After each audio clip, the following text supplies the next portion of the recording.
Magandang araw mga kaibigan. Pag-usapan natin ngayon, bigyan ng reaction opinion itong legal opinion ni Attorney Anthony Lodalvi Vista. Sabi niya, hindi pwedeng arestuhin si BP Sara kahit sinampahan siya ng grave threat case sa Regional Trial Court.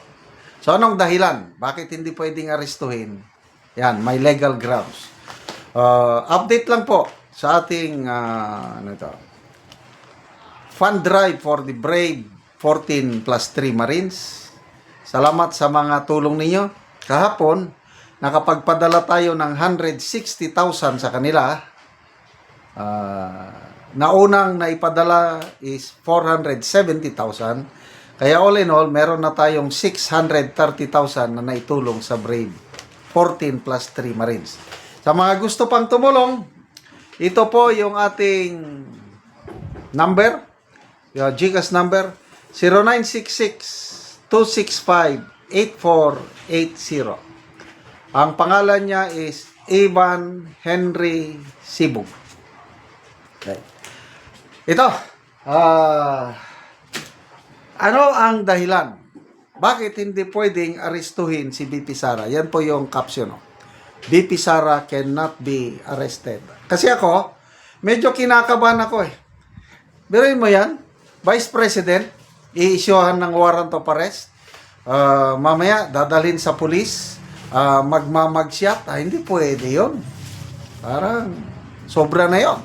So ito si Attorney Anthony Lodalvi Vista ay isang matinik international lawyer ito. Prosecutors of DOJ through National Prosecution Service have filed an information for grave threats. Ayan na. And then, lawyers responded with a motion to quash, arguing that the criminal case cannot presently proceed against an incumbent impeachable officer. Take note of that, impeachable officers. Yeah. Totoo, walang immunity ang Vice President. Hindi katulad ng presidente na immune siya from suit habang nakaupo. Kaya lang, maganda, mayroon ng desisyon ang Supreme Court, jurisprudence, na ang mga impeachable officer ay may limited immunity. Okay.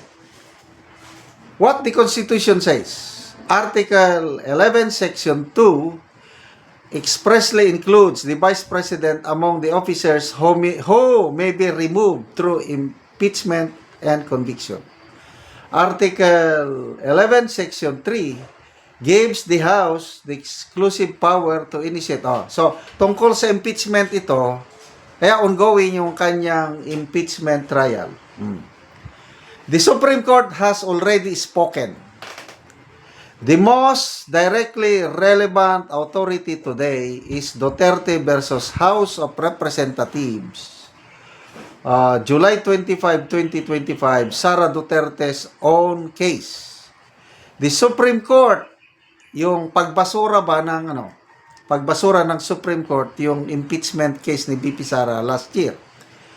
The Supreme Court expressly recognized, ito yung wording sa decision ng Supreme Court, limited procedural immunity for impeachable public officers. Ulitin ko, limited procedural immunity for impeachable public officers. It explained that impeachable officers enjoy a degree of immunity while in office. The court cited Office of the Ombudsman versus Court of Appeals and Mojica and repeated the rule that an impeachable officer cannot be criminally prosecuted for the same offenses which constitute grounds for impeachment while the officer continues in office. The same case, the same grounds. Ang grounds nila doon sa impeachment is grave threats. Ang basihan dito sa criminal complaint is grave threats din. So, same offense. Hindi pwede yun. Okay? Mojica and Gonzales. Ito, jurisprudence nito. In Mojica, the Supreme Court stated that the rule barring criminal prosecution of an impeachable officer for the offenses constituting grounds for impeachment applies while the officer continues in office. Earlier in Raul M. Gonzales, the court recognized that an impeachable constitutional officer cannot be subjected during incumbency to a proceeding that would effectively bypass the constitutional process of impeachment. Wow! May pag-asa. The case should be dismissed, not held in abeyance. If the regional trial court finds that the constitutional bar applies, the present information should be quashed and the case dismissed outright. The case should not be merely held in abeyance to see whether Duterte will eventually be removed from office.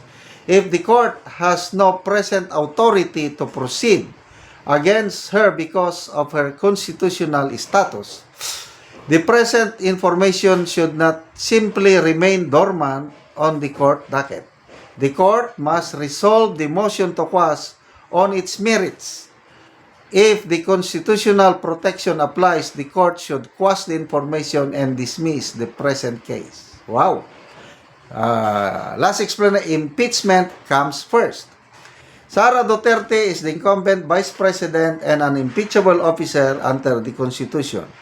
So, kaya unahin muna nila yung impeachment trial and let the impeachment court rule on it, yung boboto. Ang ginawa nila kasi pinagsabay eh. The same nga kaso, yun ang ground sa impeachment trial, the same nga kaso, yun din ang isinampas sa criminal case. Ano ba yan? Mabuti na lang at meron palang mga jurisprudence na bawal yan. So, good luck po sa ating VP Sara. Sana magdesisyon ang RTC na i-quash o i-dismiss na ang kaso laban sa kanya.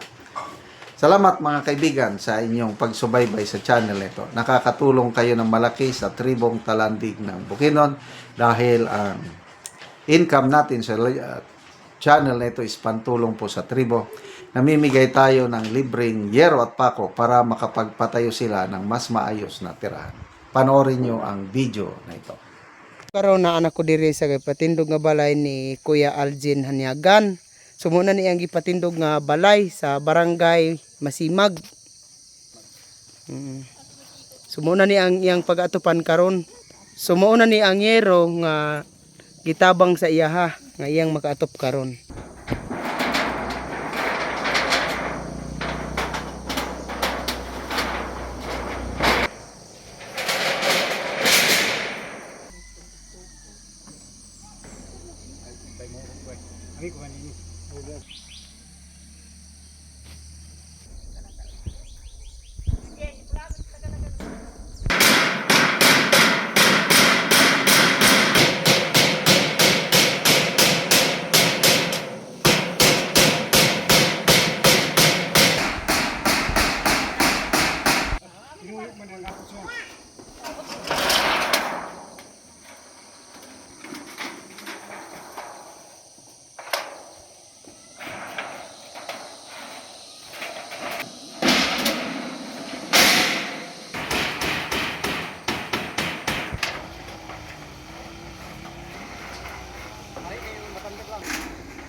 Og karon naman na gid sa pag-atop ang ginatabang nga yero, so makita gid nato nga nakaatop na gid sila sa ilang gipatindog. May buntag, salamat kayo sa Ginoo unang-una.